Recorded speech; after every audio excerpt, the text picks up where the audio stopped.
মই এই ভিডিঅ'টো বনাইছোঁ অসমৰ মুখ্যমন্ত্ৰীৰ কাৰণে। মুখ্যমন্ত্ৰী ডাঙৰীয়া, আপোনাক এটা কথা জনাবলৈ এই ভিডিঅ'টো বনালোঁ। মুখ্যমন্ত্ৰী ডাঙৰীয়া, আজিৰ দিনটোত আমাৰ অসমৰ ৰাইজৰ দলৰ সৰ্ব অসমৰ কেন্দ্ৰীয় সাধাৰণ সম্পাদক হাইলাকান্দি জিলাৰ জাহিৰুদ্দিন লস্কৰ ডাঙৰীয়াক আজি আপোনালোকৰ পুলিচে গ্ৰেপ্তাৰ কৰিছে, এতিয়া আটক কৰি ৰাখিছে থানাৰ মাজত। লালা থানাই তেওঁক এতিয়া আটক কৰি ৰাখিছে। ইতিমধ্যে তিনিচুকীয়া জিলাৰ পৰা আমাৰ তিনিচুকীয়া জিলাৰ ছাত্ৰ মুক্তি সংগ্ৰাম সমিতিৰ সাধাৰণ সম্পাদক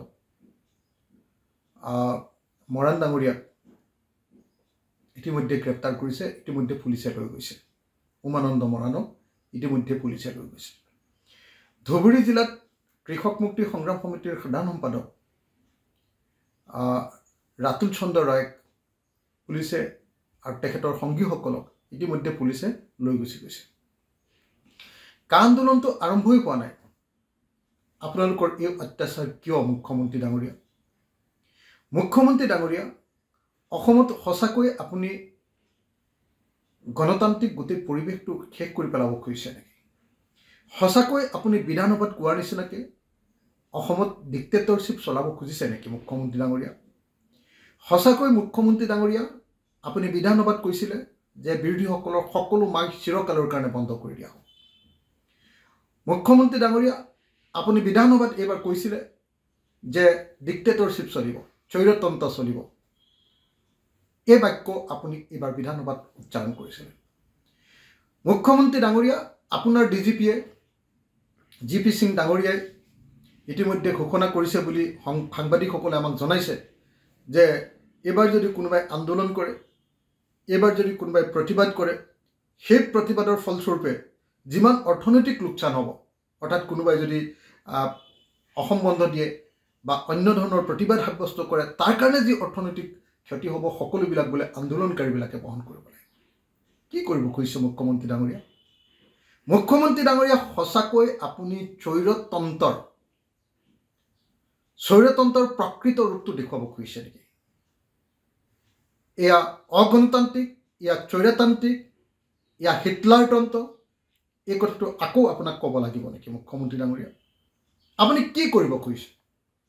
আজি ৰাজ্যপাল ডাঙৰীয়াক যেতিয়া সাক্ষাৎ কৰিছিলোঁ, ৰাজ্যপাল ডাঙৰীয়াক সাক্ষাৎ কৰিবলৈ আমি যেতিয়া সকলো বিৰোধী দলৰ নেতৃবৰ্গ গৈছিলোঁ, তেতিয়া ৰাজ্যপাল ডাঙৰীয়াক আমি কৈছিলোঁ যে ৰাজ্যপাল ডাঙৰীয়া, আপুনি কেন্দ্ৰক কথাটো জনাওক। তেতিয়া তেখেতে কৈছিলে নিজৰ ৰাজ্যখনৰ নিজৰ ৰাজনৈতিক নেতৃত্বই, ৰাজ্য চৰকাৰখনে যদি এইটো কেন্দ্ৰীয় চৰকাৰক সন্মান কৰিব নোৱাৰে, তেতিয়াহ'লে কি হ'ব? তেখেতে খেদ প্ৰকাশ কৰি আজি ৰাজ্যপালে কৈছে যে এই কামটো হ'ল ৰাজ্য চৰকাৰৰ। ৰাজ্য চৰকাৰে কেন্দ্ৰীয় চৰকাৰক বুজাব লাগিব যে এই আইন যদি আহে অসমৰ ক্ষতি হ'ব, সেই বুজোৱাৰ দায়িত্ব ৰাজ্য চৰকাৰখনৰ। কিন্তু ৰাজ্যপাল ডাঙৰীয়াই কৈছে যে সেই কামটো ৰাজ্যৰ মুখ্যমন্ত্ৰীজনে কৰিব লাগে, ৰাজ্য চৰকাৰখনে কৰিব লাগে। কিন্তু আপুনি এই কাম কৰিবলৈ ব্যৰ্থ হৈছে। আপুনি কেন্দ্ৰীয় নেতৃত্বক অসমৰ মানুহৰ শংকাৰ কথাটো জনাবলৈ আৰু শংকাৰ কথাটো জনাই অসমৰ ওপৰত কাহ জাপি দিয়া কথাটো বন্ধ কৰিবলৈ আপুনি ব্যৰ্থ হৈছে। আৰু ব্যৰ্থ হৈ এতিয়া উৰহৰ খং ভগাধাৰীত কোবাই আপুনি অসমৰ জনতাৰ ওপৰত এনেকুৱা অত্যাচাৰ নমাই দিছে। আপোনাৰ ডিজিপিয়ে প্ৰত্যেকটো সময়তে অগণতান্ত্ৰিক কথা ক'বলৈ আৰম্ভ কৰিছে।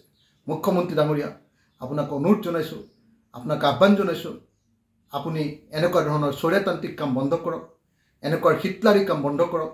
এনেকুৱাকৈ আন্দোলন প্ৰতিবাদ সাব্যস্ত কৰিব খোজা সকলো মানুহকে আৰু প্ৰতিবাদ কৰাৰ আগতেই ধৰি নি থানাত বহুৱাই থোৱা, থানাত ৰখাই দিয়া, এই কাম আপুনি বন্ধ কৰক। আৰু অসমত গণতান্ত্ৰিক পৰিৱেশটো ধ্বংস হ'বলৈ নিদিব। আপুনি ইমাৰ্জেঞ্চিৰ নিচিনা পৰিৱেশ সৃষ্টি নকৰিব মুখ্যমন্ত্ৰী ডাঙৰীয়া। মুখ্যমন্ত্ৰী ডাঙৰীয়া, গণতান্ত্ৰিক হ'বলৈ শিকক। আপুনি ৰাজ্যখনৰ মুখ্যমন্ত্ৰী, আৰু যদি আপুনি সংবিধানক আৰু সংবিধানৰ প্ৰমূল্যসমূহক যদি আপুনি স্বীকৃতি নিদিয়ে, তাক মান্যতা নিদিয়ে, তেতিয়াহ'লে কোনে দিব মুখ্যমন্ত্ৰী ডাঙৰীয়া? মুখ্যমন্ত্ৰী ডাঙৰীয়া, যিমানবিলাক মানুহক গ্ৰেপ্তাৰ কৰিছে, আপুনি সেই গ্ৰেপ্তাৰ কৰা প্ৰত্যেকজনক বিনা চৰ্তে তৎকালীনভাৱে মুক্তি দিয়ক।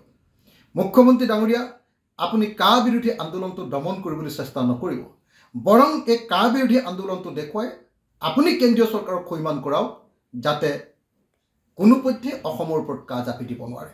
অসমৰ ওপৰত যাতে আমাৰ মাইগ্ৰেটেড এফেক্টেড প্ৰব্ৰজনৰ দ্বাৰা সদায় ক্ষতিগ্ৰস্ত হৈ থকা এই ৰাজ্যখনৰ ওপৰত যাতে কেন্দ্ৰীয় চৰকাৰে আন অন্যায় নকৰে। মুখ্যমন্ত্ৰী ডাঙৰীয়া, আপুনি এই ব্যৱস্থা গ্ৰহণ কৰক আৰু কোনো আন্দোলনকাৰী, গণতান্ত্ৰিক আন্দোলনকাৰী কোনোবাই যদি অন্যায় কৰে, কোনোবাই যদি হিংসা প্ৰয়োগ কৰে, তেতিয়াহ'লে আপুনি ব্যৱস্থা লওক। কিন্তু গণতান্ত্ৰিক আন্দোলনকাৰীৰ ওপৰত কোনো পধ্যে যাতে আপুনি ব্যৱস্থা গ্ৰহণ নকৰে আৰু কাৰো বাক স্বাধীনতা, কাৰো ৰাজনৈতিক অধিকাৰ, কাৰো মত প্ৰকাশৰ অধিকাৰ আৰু কাৰো এছেম্বল হোৱাৰ অধিকাৰ আৰু প্ৰতিবাদ সাব্যস্ত কৰাৰ অধিকাৰৰ ওপৰত যাতে আপুনি খবৰদাৰী নৰখে, তাৰ কাৰণে আপোনাক আহ্বান জনাইছোঁ। আশা কৰিছোঁ এজন সতীৰ্থ বিধায়ক হিচাপে আৰু ৰাইজৰ দলৰ সভাপতি হিচাপে আমাৰ এই বক্তব্যৰ প্ৰতি সন্মান প্ৰদৰ্শন কৰিব আৰু যিমান মানুহক অসম জুৰি আজি গ্ৰেপ্তাৰ কৰিছে সকলোকে মুক্তি দান কৰিব।